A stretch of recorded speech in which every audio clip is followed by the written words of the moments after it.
অনেকেই দেখা যাচ্ছে জানেই না যে ৬ মাস পর পর দাঁতটা স্কেলিং করতে হবে। তারা তো ২ বার দাঁত ব্রাশ করছে দিনে।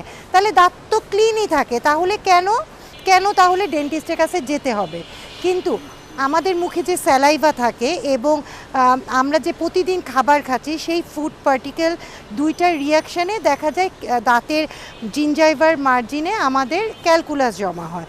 আস্তে আস্তে প্লাগ হয়, প্লাগ থেকে ক্যালকুলাস জমে দেন টার্টার ফর্ম করে এবং এটাই ধীরে ধীরে মাড়িতে ইনফেকশন তৈরি করে এবং পরবর্তীতে যে বোন লস করতে থাকে, তখনই কিন্তু দাঁতটা নড়ে যায়।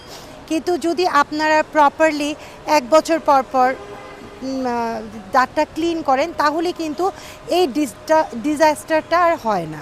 দাঁতের আসলে মোবিলিটিরও স্টেজ আছে, grade 1, grade 2, grade 3। Grade 1, grade 2-তে আমরা রেখে দিতে পারি দাঁতটা ইজিলি। যদি 1 ডিগ্রি মোবিলিটি থাকে দেন আমরা স্কেলিং করলে কিন্তু দাঁতটা আবার নড়া দাঁতও শক্ত হয়ে যায়।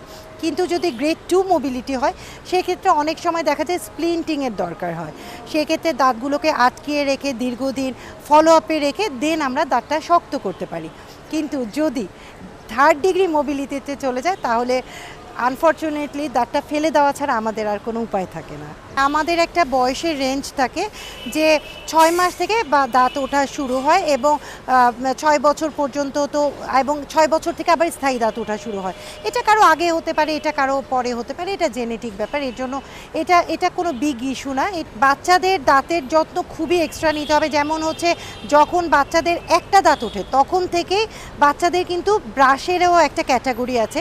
তখন দেখবেন ফিঙ্গার ব্রাশ পাওয়া যায়, মারা যেন সেটা ঠিকমতো ক্লিন করে। এবং বাচ্চাদের ক্ষেত্রে আমরা যেটা বলে থাকি যে খুব বেশি জরুরি যেটা টুথপেস্ট সিলেকশন। বাচ্চাদের জন্য অবশ্যই ৮ বছর পর্যন্ত বেবি টুথপেস্ট ব্যবহার করবে। আর বাচ্চাদের অবশ্যই রাতে দাঁত ব্রাশ তো করাতেই হবে। দিনে যদি নাও করান রাতে কিন্তু দাঁত ব্রাশ করতেই হবে।